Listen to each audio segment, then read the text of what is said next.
저희 시간 박수 치면서 찬양하도록 하겠습니다.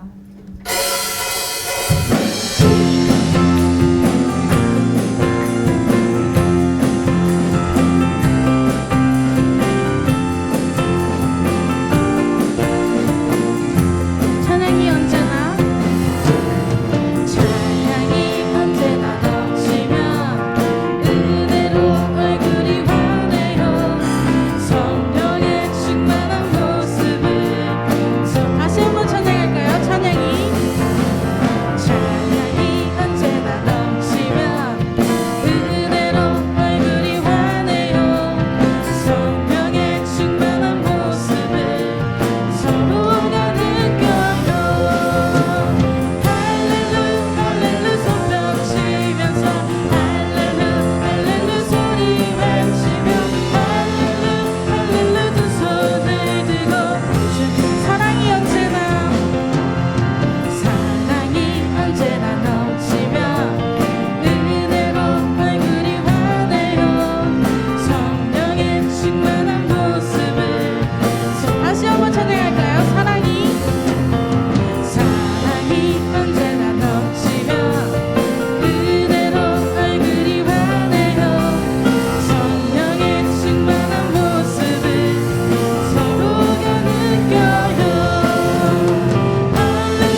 오직 주의 사랑에 매여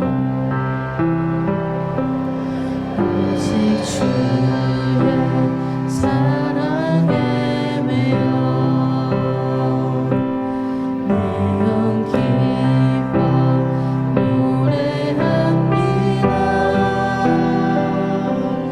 이 소망의 언덕 기쁨의 땅에서 주께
저희 시간 다 함께 자리에서 일어나시겠습니다.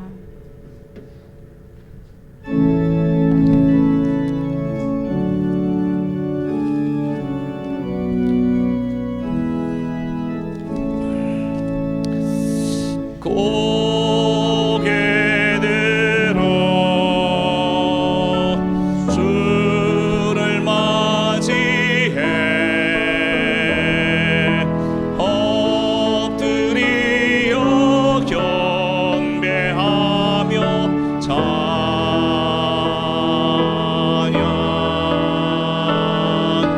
왕의 위엄을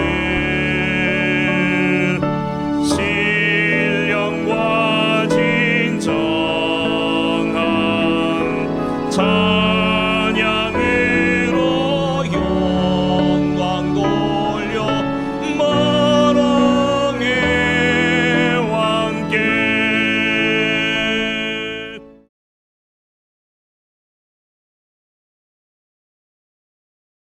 오늘은 읽었던 말씀을 중심으로 사랑의 본질에 대해서 함께 생각을 좀 해보려고 합니다. 여러분, 고린도 교회가 참 힘 있는 교회였어요. 하나님께서 고린도 교회를 향한 뜻과 계획이 있으셨는데, 그래서 은사를 하나님께서 많이 주셨습니다. 그래서 그 은사를 받았던 이 고린도 교회가 교회의 유익과 하나님의 영광과 복음의 전파를 위해서 그 은사를 사용했더라면 참 좋았을 텐데, 고린도 교회는 그러지를 못했습니다. 참 놀라운 은사를 가졌음에도 불구하고 뭐가 하나가 빠져서 그 모든 은사가 하나님의 영광이 아니라 자기를 자랑하고 서로 다투고 이렇게 계급을 정하는 것 같은 그렇게 되어버렸어요. 여러분, 사랑이 없는 방은 천사의 말이라 할지라도 아주 시끄러운 소리에 지나지 않고, 산을 옮길 만한 믿음이 있다 할지라도 사랑이 없으면 그 믿음은 껍데기에 불과하다고 했고, 자기의 몸을 불사르게 다른 사람을 위해서 내어주고 구제할지라도 사랑이 없으면 자기 자랑만 남고 자기 이름만 남는다. 이런 말씀들을 지난주에 함께 나누었습니다. 그래서 여러분, 이 사랑은 방향성이 중요한데, 사랑의 그 방향성이 자기만을 향할 때는 여러분 이게 다 문제가 되는 겁니다. 자기 애로 끝날 때 여러분 이것은 큰 다툼이 되고 문제가 되는 거예요.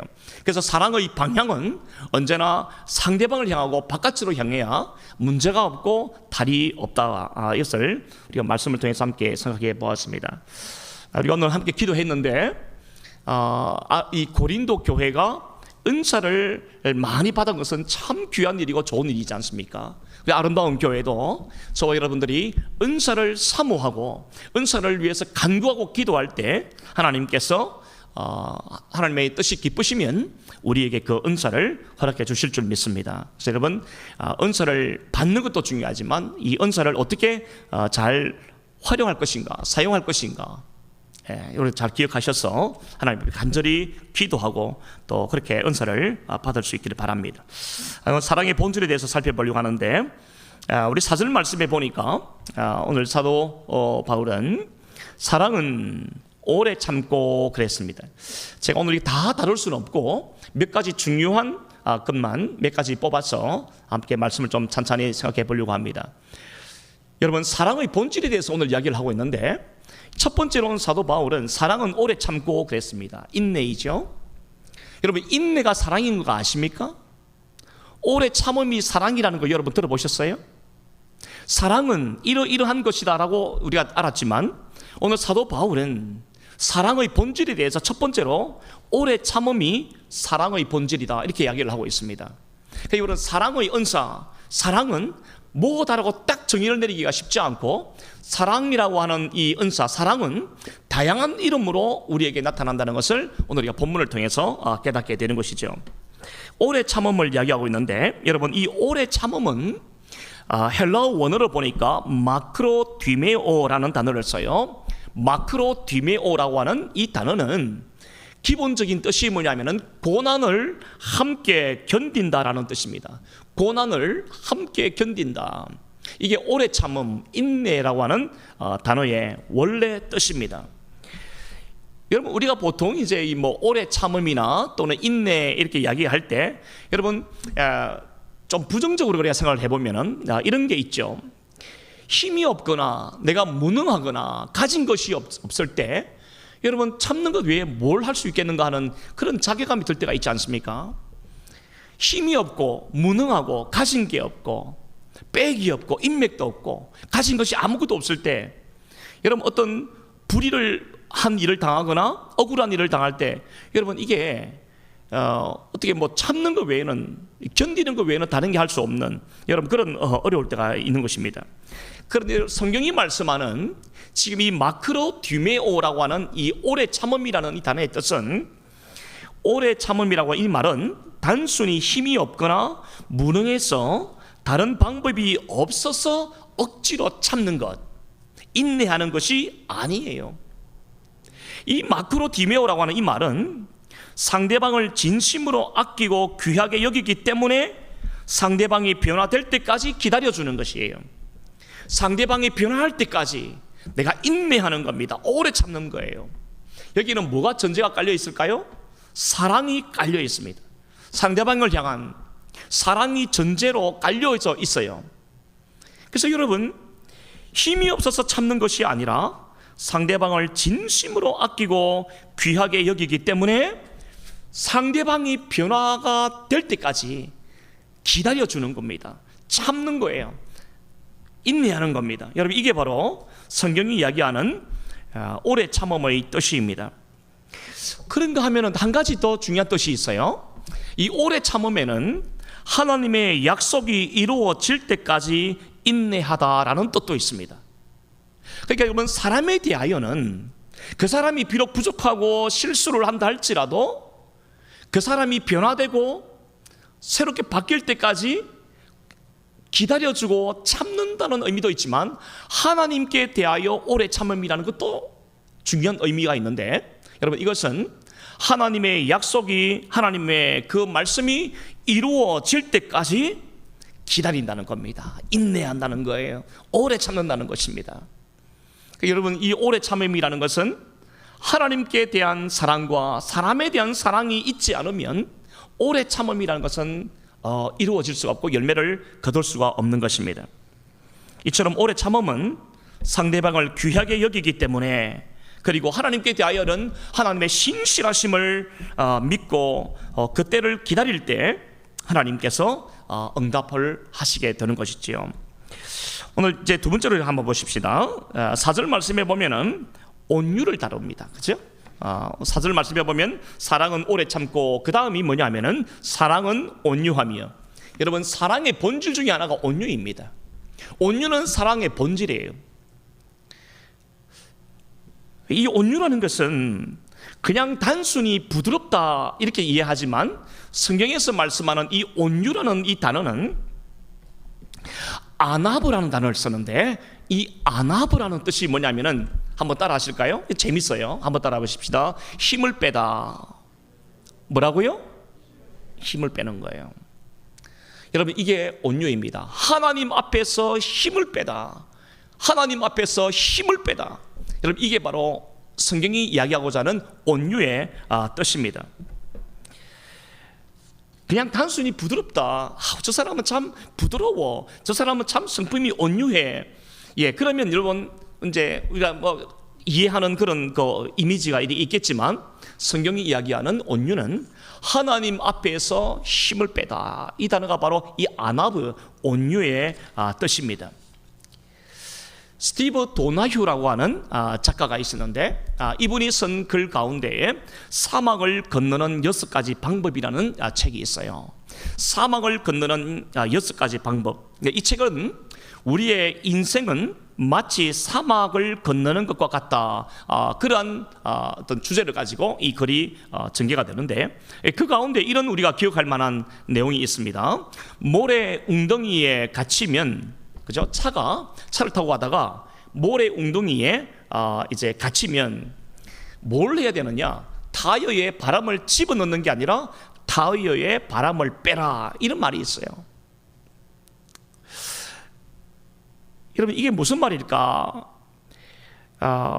힘을 빼야 인생의 욕심의 그 구덩이에 깊이 박히지 않는다는 겁니다. 힘을 빼야 돼요. 여러분이 저를 볼 때 제가 수영을 할 수 있을까 이렇게 생각을 하실지 모르는데, 여러분, 제가 이래봬도 해군 출신 아닙니까? 수영도 50m를 4번 왔다 갔다 하는 거 200m 해가지고 제가 2등 했습니다. 제가 이래봬도. 여러분, 좀 놀라는 표정을 한번 지어보세요. 그게 과연 가능할까? 최 목사 좀 가능할까? 이렇게 생각하지 마시고 가능하겠지. 사실을 이야기하는 거예요. 그래서 제가 2등을 했습니다. 제가 해군은 이제 그 1년에 한 번씩 감투 수영이라고 굉장히 어려운 훈련이 하루 종일 합니다. 배를 타고, 군함을 타고 바닷가로 나가서 함교라 그래서 배의 가장 꼭대기에 올라가서 순서대로 뛰어내립니다. 그 높이가 한 10m, 10이 한 2, 3m가 돼요. 근데 배가 가만히 가면은 10m인데 우리 아이들 말로 재수가 없으면 배가 이렇게 뒤집힐 때 뛰어내리면 한 15m 정도 됩니다. 기분이 또 재수가 좋으면 요렇게 할 때 탁 뛰어내리면 한 7m, 6m에도 뛰어내리기도 해요. 하여튼 제가 해군 생활을 하면서 이 수영을 굉장히 이제 바다에서도 많이 빠져보고 해파리한테도 한번 물려보고, 제가 해파리 별로 안 좋아해요. 보면 제가 그냥 다 없애버리는데, 한번 그 해파리한테 물리면 막 퉁퉁 부어 몸이 엄청 따가워요. 제가 해군 생활을 하면서 깨달았던 게 뭐냐면은, 수영을 배울 때 힘을 빼는 게 너무 중요해요. 몸에 경직이 되고 힘이 꽉 들어가면 자꾸 바닷속으로 물속에 빠져들어가요. 그러나 힘을 빼고 내 몸을 물에다 맡겨버리면 여러분, 이상하게 몸이 둥둥 떠요. 그 상태에서 이제 호흡 조정 잘하고 팔을 짚고 다리를 흔들면은 이제 앞으로 쫙 가기도 하는 겁니다. 그러니까 여러분, 오늘 이 스티브 도나유가 이 사막을 건너는 6가지 방법 중에 한 가지, 우리 인생을 좀 이렇게 무난하게 살리는 방법이 뭐냐? 좀 힘을 빼는 거예요. 여러분, 이게 바로 온유입니다. 하나님 앞에서 막 꿈켜쥐고 살던 인생이 아니라, 이제는 하나님께 내 힘을 쫙 빼고 내 모든 것을 전폭적으로 하나님 앞에 모든 것을 맡기는 겁니다. 권력이라는 것이요, 권력이라는 것은 무엇인가를 할 수 있는 힘입니다. 그러니까 권세와 권력을 잡으면 그것이 곧 성공의 척도라고 착각을 해서 아주 사람들이 그렇게 권력에 미치게 되는 거예요. 권력은요, 뭔가를 이렇게 붙잡으려 합니다. 그러나 사랑은 놓으려 합니다. 사랑은 힘을 빼는 거예요. 권력은 무엇이든지 붙잡으려고 하지만 사랑은 무엇이든지 놓는 것입니다. 사랑하면요, 자존심도 빠지고 힘도 뺍니다. 이게 사랑의 특징이죠. 젊은 아버지는 혈기가 왕성해서 젊은 이 아버지들, 젊은 엄마들 보면은 자식들한테 절대 지는 법 없습니다. 힘으로도 이기고 말빨로도 이기고 모든 것으로 다 이기기 때문에 젊은 아버지는 마치 젊은 사자와 같아서 자녀들에게 절대 이게 안 합니다. 타협이라는 거 없습니다. 딱 말했어 안 했어, 너 어저께 말했어 안 했어, 이래가지고 그냥 들이미는 거죠. 여러분, 제가 나이가 들어보니까 힘이 좋아서가 아니라 사랑이 뭔지를 잘 몰라서 미성숙해서 그렇게 잡은 거예요. 그런 생각이 많이 들어요. 그런데 그 젊은 아버지가 40이 되고 50이 되고 이렇게 하다 보면은 아주 중요한 변화가 오는데, 그게 뭐냐면은 한 번씩 자식들한테 줘요. 저 주는 거죠, 사실은. 그러다가 나이가 더 들어가면은 완전히 집니다. 완전히 져요. 여러분, 우리 자녀들 좀 잘 들으셔야 되는데, 여기서 잘 들어야 됩니다. 부모님이 힘이 없고 늙었어가 아니라 자식들에게 져주는 것은 부모가 힘이 없고 능력이 없고 뭐가 힘이 없었어가 아니라 그만큼 그 자식을 사랑하기 때문이에요. 사랑하니까 힘을 빼요. 사랑하니까 져주는 겁니다. 사랑을 하니까 자식들 앞에서 자존심을 다 빼요. 여러분, 이게 사랑의 특징입니다. 여러분, 이제 저도 어머니가 살아계실 때 그런 생각들이 많이 들었습니다. 잔소리를 많이 하니까 얼마나 그게 힘이 들었는지 몰라요. 잔소리를 하니까. 그런데 어머니가 한 70이 다 돼가고 소천하기 얼마 전에 제가 이 캐나다로 왔는데, 그 어머니가 한 번은 이렇게 보면 무슨 잘못했는데도 말씀을 안 하시는 거예요. 제가 분명히 뭔가 잘못했는데 옛날 같았으면 막 소리를 지를 텐데 소리를 안 지르고 그냥 넘어가고, 또 무슨 의견이 충돌이 생기면 어머니가 그래 네 뜻대로 하면 좋겠다 뭐 이렇게 넘어가는 거예요. 상상이 안 되는 일이 막 벌어지는 거예요. 그때 제가 깨달은 게 어머니가 힘이 없었어가 아니라 나를 사랑하시는 거구나. 여러분, 그때 딱 느끼고 난 다음에 제가 철이 그때 급속하게 좀 들었던 것 같아요. 여러분, 젊은 아버지가 힘이 없어서 그렇게 아이들을 이렇게 한 것이 아니라 사랑에 대해서 미성숙한 거예요. 그러나 부모님이 나이가 들어갈수록 그 자식을 바라보면서 남는 건 사랑밖에 안 남아요. 그러니까 힘이 자꾸 빠지고 양보하고 들어주고 이해해주고 그렇게 되는 것입니다. 이처럼 여러분, 사랑하면 집니다. 사랑하면 집니다. 동시에 사랑하면 또 이깁니다. 사랑이 깊어지면 내가 우선이 아니라 상대방이 우선이 됩니다. 부부도 신혼여행을 갔다 오면 그때부터 이제 행복 끝 불행 시작 빛처럼 그렇게 젊었을 날에는 다투고 싸우고 그렇게 합니다. 다투고 싸웠다가도 또 화해했다가 또 다투고 싸웠다가도 또 화해하고, 이게 젊은 시절의 부부의 모습입니다. 그런데 나이가 들어가면서 이제 어떤 변화가 옵니까?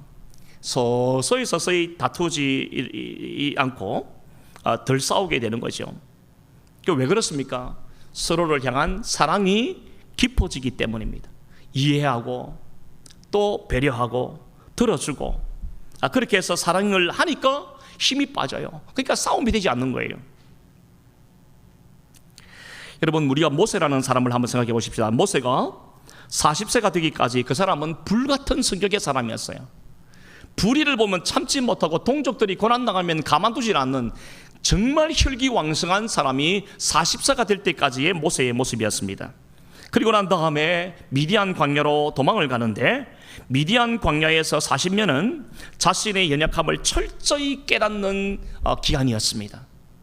내가 정말 연약한 존재이구나, 내가 바로 이 티끌과 같은 존재이구나, 그것을 깨닫는 시간이 또 미디안 광야에서 40년을 그렇게 또 보내었습니다. 나머지 그가 80세에 하나님 앞에 콜링을 받아서 하나님 앞에 서게 될 때에는 모세는 하나님 앞에서 온유한 사람이 됩니다. 하나님께서 이 온유한 사람 만들기 위해서 여러분 80년을 기다리신 거예요.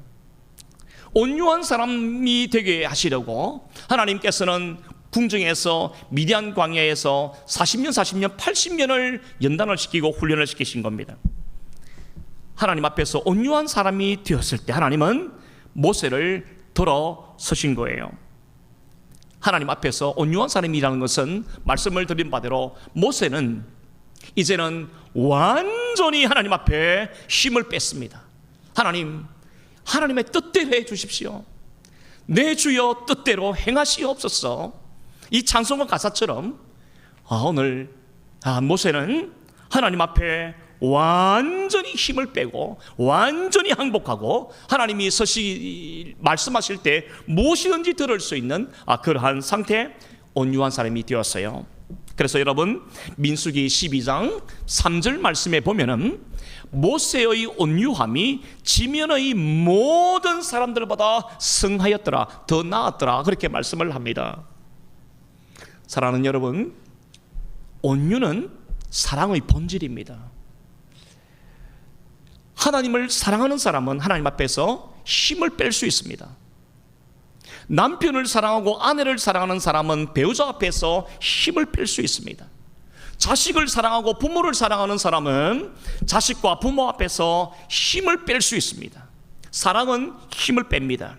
사랑은 붙잡는 것을 놓는 것입니다. 이것이 사랑의 특징이에요. 여러분, 십자가를 한번 생각해 보십시오. 이 십자가는 하나님께서 사랑 때문에 자신의 모든 힘을 빼신 최고의 사건입니다. 이게 십자가 사건이에요.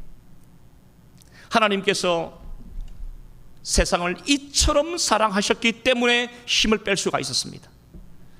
하나님께서 성자 하나님께서 예수님께서 세상을 이처럼 사랑하지 않으셨다면 힘을 뺄 이유가 없습니다. 영원히 그분은 높은 곳에 계시는 분으로 존재하고 계셨을 것입니다. 그러나 저와 여러분들을 이처럼 사랑하셨기 때문에, 자신의 생명값보다도 우리를 사랑하셨기 때문에 하나님, 성자 하나님은 아들의 그 지위, 제2위 하나님의 영광, 이 모든 것을 내려놓고 힘을 쫙 빼고 이 땅에 오셨던 거예요. 십자가 사건은 우리를 사랑하신 그 사랑 때문에 힘을 빼신 최고의 사건이 되는 것입니다. 하나님을 사랑한다면 모세처럼 하나님 앞에 힘을 뺄 수 있고 모세처럼 온유한 사람이 될 수가 있는 줄 믿습니다. 그리고 오늘부터 우리가 기도할 제목이 하나 생겼어요. 하나님, 온유한 사람 되게 해주세요. 하나님, 온유한 사람 되게 해주세요. 하나님, 내가 하나님 앞에 힘을 빼는 사람이 되게 해주세요. 내가 붙들고 있는 것 내려놓게 해주세요. 하나님보다 더 사랑하는 것 내려놓을 수 있게 해주세요. 힘 빼게 해주세요. 관계의 문제에서 자꾸 다툼이 생기는 것은요, 힘을 안 빼서 그래요. 힘을 안 빼서 그래요. 힘을 빼보세요. 여러분, 사랑하게 되는 것입니다. 그런 의미에서 예수님의 성품에, 빌립보서는 예수님의 성품에 대해서 온유하고 겸손하신 분이라고 말합니다. 그러니까 여러분, 이 온유는 예수님을 가장 잘 드러내는 단어입니다. 예수님은 온유하시다. 그냥 그분은 그냥 늘 웃으시고 그냥 부드러우시고 그런 수준의 분이 아니라 저와 여러분들을 사랑하셔서 저와 여러분들을 하나님의 나라에 초대하시기 위해서, 하나님의 자녀 삼으시기 위해서 우리 주님은 힘을 다 빼셨습니다. 이게 바로 온유입니다. 그럼 우리는 주님을 닮고자 할 때 주님의 그 성품인 온유를 닮아야 합니다. 기도할 때마다 주님, 내가 온유한 사람 되게 해주세요. 하나님 앞에서 힘 빼는 사람 되게 해주세요. 사람 앞에서도 힘 빼게 해주세요. 여러분, 그러면 사랑이 되는 것입니다. 본문 5절의 말씀을 보니까 우리 좀 넘어가십시다. 본문 5절의 말씀에 보면은 우리가 한 가지 좀 생각하려고 하는 것은 무례함입니다. 무례함. 예, 사랑의 본질이 뭐냐? 무례하지 않는 거예요. 무례하지 않는 것, 사람 앞에 예의를 지키는 것, 하나님 앞에서 예의를 지키는 것, 여러분, 이게 사랑의 본질이라고 지금 말씀하고 있습니다. 이웃에 대한 기본적인 태도는 존중과 배려하는 마음이어야 합니다. 따라서 무례하다는 것은 예의가 없다는 뜻인데, 이것은 상대방에 대한 존중하는 마음이 없거나 또는 인격적으로 미성숙할 때 일어나는 일이 무례함입니다. 무례함. 참 무례하다 할 때 이 무례함이에요. 여러분, 2014년도에 전 세계에 아주 망신거리가 됐던 사건이 하나 있었습니다. 그게 뭐냐면은 땅콩 회항 사건이었어요. 여러분, 그 미국의 뉴욕에 있는 JFK 공항에서 출발해서 한국으로 돌아가는 그 대한항공 비행기 안에 그 당시에 대한항공 부사장이었던 조 아무개 여자 부사장이 자리에 있었다고 합니다. 그러니까 승무원이 그 땅콩을 갖다가 이게 봉지채에 줬다고 그래요. 그래서 그게 발단이 돼가지고 이 부사장인 조아무개 부사장이 사무장을 불렀습니다. 그 실수하는 승무원 가만 놔두고 그 최고의 높은 사람, 사무장을 불러서 그 사람에게 폭행을 하고 폭언을 갖다 퍼부었어요. 그리고 무릎을 꿇게 만들고 사과하게 만들어 자기한테 사과하라고 했습니다. 그뿐만 아니에요. 비행기가 지금 활주로로 이동하고 있는데 그걸 비행기를 돌려가지고 다시 돌아가게 만들어서 사무장을 때려버리고 사무장의 계급도 평상무원으로 강등시켜 버렸습니다. 여러분, 이거요 보통 문제가 아니었습니다. 결국 이것 때문에 그 아버지 회장님과 자기와 모든 그 오너들이 다 경영 일선에서 다 물러나게 되는 그런 결과를 가지고 왔었습니다. 여러분, 무례함은 관계를 파괴하고 공동체를 무너뜨리지만 사랑은 오래 참고 온유하고 상대방을 세워주게 되는 것입니다. 여러분, 그 다음에 보니까 5절 말씀에 보니까 우리가 한번 보려고 하는 것은 사랑은 성내지 아니하며 그랬습니다. 그죠? 성내지 아니한다. 분노하지 아니한다. 이게 사랑이랍니다. 이게 사랑의 본질이라 그래요. 사랑은 성내지 아니하며. 네. 여러분, 인류학자들이 한 번은 모였다 그래요. 학자들이 모여서 어떻게 하면 인간으로 하여금 자기 자신을 파괴하는 것을 멈추게 할까? 그러니까 자기를 학대하거나 자기를 쓸모없는 사람으로 여기게 하거나, 그러니까 자기가 자기 자신을 학대하고 파괴하는 것을 멈추게 할 수 있을까에 대해서 인류학자들이 모여서 좀 의논을 했다 그럽니다. 참 이게 저 말씀을 준비하다가 이 내용을 보고 너무 참 재밌고 의미가 있다고 생각했는데, 이 말을 바꿔서 생각해 보면 세상에서 가장 심각한 문제가 뭐냐면은 자기가 자신을 스스로 파괴하고 무너뜨리는 데 있다는 거예요. 이게 지금 이 시대의 사회의 큰 문제점 중에 하나라고 얘기했습니다. 여러분, 왜 그럴까?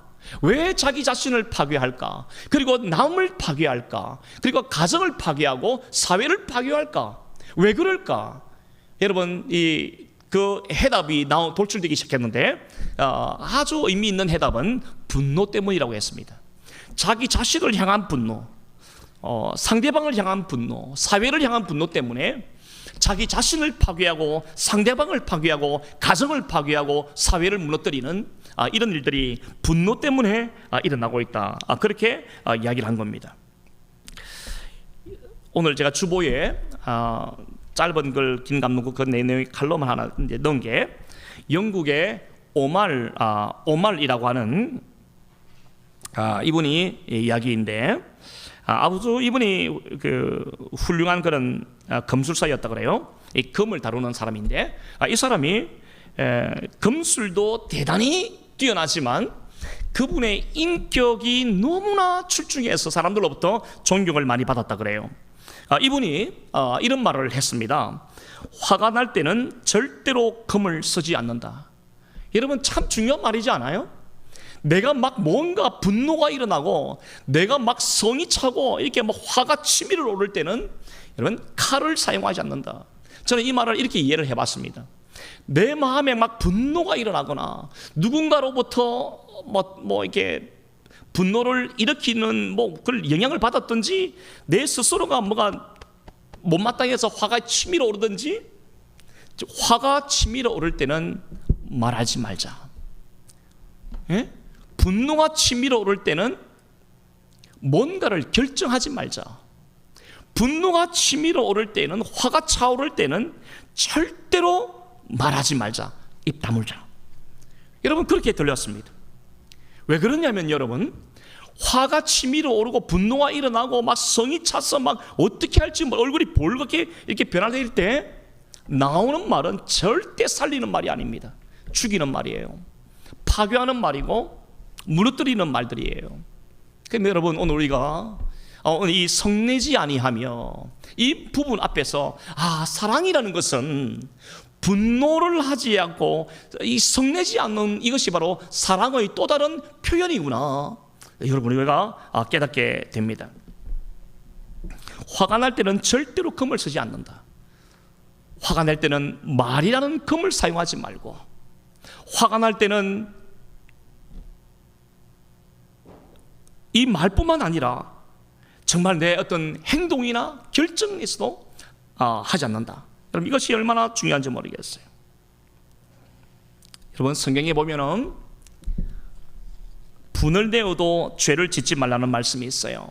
그러니까 여러분 분을 낼 수는 있습니다. 그 분이 의분이든 어떤 분이든 그것이 분노 자체가 죄다 이게 아니라 성경이 가르치고자 하는 내용이 뭐냐면은 분낼 때, 성을 낼 때, 화가 치밀어 오를 때 그 순간은 죄가 틈탈 수 있는 굉장히 아주 죄가 틈탈 수 있는 좋은 환경이에요. 그런 의미에서 분노하더라도 죄를 짓지 말라. 그 분노에 집착하면 그 분노가 죄의 통로가 될 수 있음을 우리가 기억을 해야 합니다. 하나님 앞에서 자신의 분노를 숨기지 말고 솔직하게 고백할 필요가 있습니다. 하나님, 내가 지금 이런 일로 인해서 분이 엄청나게 났습니다. 그러니까 여러분, 분이 날 때는 사람을 만나서는 안 돼요. 분이 날 때는 전화 통화하지 마세요. 그냥 분이 나면 하나님 앞에 이 문제를 가지고 가야 됩니다. 이 분노를 해결할 수 있는 분은 상대방도 아니고 나도 아니에요. 이 분노를 조절하고 이 분노를 통제할 수 있고 누그러뜨릴 수 있는 방법은 성령 하나님밖에 없습니다. 하나님 앞에 이 문제를 가지고 가야 됩니다. 하나님, 내가 저 인간 때문에 분노가 치밀어 올라요. 하나님, 내가 저 사람 때문에 내가 분노가 치밀어 올라요. 내가 견딜 수가 없어요. 어떻게 하면 좋을까요? 하나님께서 답을 주실 때까지 엎드려야 합니다. 하나님, 내가 이러한 문제 때문에 분노했는데 하나님께서 깨닫게 해주시는 것도 있고 방법을 알려주실 때가 참 많이 있어요. 그래서 기도할 때 하나님께서 응답하실 줄 믿습니다. 계속해서 여러분 그 말씀에 보면 악한 것을 생각지 아니한다. 5절 말씀에 사랑은 악한 것을 생각하지 아니한다. 여러분, 악한 것을 생각하지 않는 게 사랑이래요. 사랑의 본질이 뭐냐? 악한 것을 생각하지 않는다는 거예요. 여러분, 이 악하다라고 하는 이 말도 참 중요한 말인데 이 헬라어 원어에 보니까 이 악하다라는 단어를 카코스라고 불러요. 카코스. 이 카코스는 두 가지 의미가 있는데 첫째는 도덕적으로 나쁘고 악한 것이 있습니다. 도덕적으로 여러분 그 나쁜 짓을 하는 사람들 있잖아요. 그러면 우리가 뭐라고 말합니까? 저 사람 악해. 저 사람 좀 악한 사람이야. 이렇게 말할 때가 많이 있습니다. 두 번째로 이 카코스라는 단어가 가지고 있는 의미는 무엇인가 결핍으로 인해 생겨나는 안 좋은 것입니다.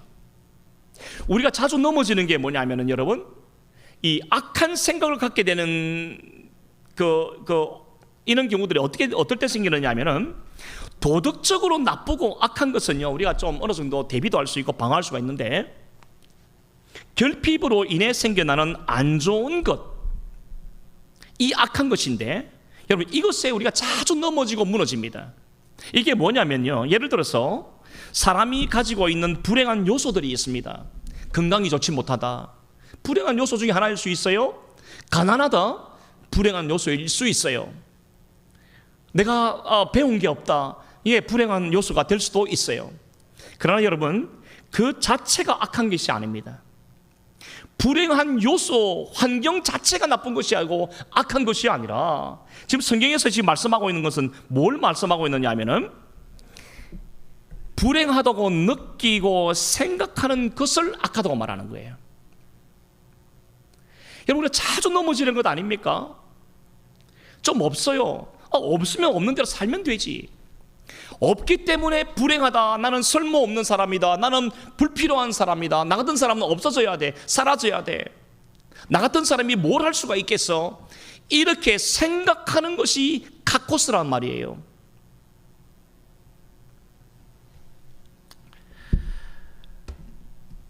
그런데 사랑은, 하나님을 사랑하면 이 사랑은 자기 자신에 대하여 그렇게 여기지 않게 된다는 겁니다. 이게 사랑의 힘이에요. 하나님을 알고 그분의 사랑을 알면 나 자신을 사랑할 수 있습니다. 내가 하나님께서 사랑하시는 존귀한 사람임을 깨닫게 되는 것입니다. 오래전에 미국의 존스 홉킨스 대학에서 그 대학원생들이 모여서 뭔가를 프로젝트를 하나 만들었어요. 그게요, 이게 뭐 1년, 2년, 10년 만에 끝나는 것이 아니라 수십 년이 흘러야만 그 프로젝트의 결과가 나오는 그런 연구를 시작을 했습니다. 그 내용이 뭐냐면은 빈민가에 살고 있는 아이들 중에 12살부터 16살까지의 200명의 학생들을 선별했습니다. 그 아이들을 연락처를 받고 그 빈민가에서 경제적으로 또는 정서적으로 문화적으로 혜택을 받을 수 없는 그 아이들을 200명을 컨택을 해서 이제 연구를 시작을 하는 거예요. 처음에 이 연구를 시작할 때 앞으로 25년 뒤에 이 아이들이 어떻게 될까? 이 빈민가에서 이렇게 힘들게 살아가는 범죄에 노출된 이 아이들이 25년 뒤에 도대체 얼마나 감옥에 가 있을까? 그럼 이게 바로 그 연구 프로젝트의 내용이었습니다. 그래서 시작을 했습니다. 200명의 학생들에 대해서 이제 연락을 하고 이제 다 이렇게 컨택을 해서 일을 진행했는데 25년이 흘렀습니다. 25년이 흘러서 또 다른 이제 그 다음 세대의 대학원생들이 선배 대학원생들이 연구했던 이 프로젝트를 이어받아서 25년 전에 선배들이 컨택했던 200명의 그 학생들을 다 추적했습니다. 다 연락을 다 했습니다. 근데 20명은 연락이 안 되고 180명이 연락이 되었는데 그 180명 중에 감옥에 가 있는 사람이 몇 명이었느냐면은 고작 6명밖에 없더라는 거예요. 이게 뭔가 잘못됐다. 이 데이터는 분명히 뭔가 잘못됐다. 그래서 이 후배 대학원생들이 그 180명한테 다 찾아갔습니다. 연락을 다 해서 25년이 지났으니까 뭐 40대 초중반 됐겠죠. 연락을 다 했습니다. 그래서 물었습니다. 무엇이 여러분들의 인생을 이렇게 긍정적으로 바꾸어 놓았나? 그걸 이제 물었던 거예요. 그러니까 그 180명, 그러니까 174명의 학생들이 뭐라고 대답을 하냐면은 내가 학생 시절에 어떤 여자 선생님의 때문에 제가 이렇게 지금 올곧게 바르게 살고 있다. 그런 이야기를 했습니다. 그러니까 여러분, 이 대학원생들이 또다시 그 선생님을 추적해가 그게 얼마나 어려운지, 그래서 어떻게 하는지 해서 연락을 해서 만났습니다. 그래서 인터뷰를 다시 했어요. 선생님은 과거 25년 전에 학생들을 어떻게 다루었습니까? 어떻게 가르치셨길래 그 빈민가에서 범죄에 노출된 아이들 중에서 단 6명만 감옥에 가고 나머지는 이렇게 바르게 자랄 수가 있었는지 도대체 그 어떻게 가르쳤습니까? 라고 딱 물어봤어요. 그 결과가 뭐냐면은 그 선생님이 한마디를 했는데, 저는 거저 사랑한 게 답니다. 사랑이 전부입니다. 이렇게 말한 거예요. 이게 여러분 굉장히 중요한 이슈가 됐던 적이 있었습니다. 여러분, 사랑은 바로 이런 것입니다.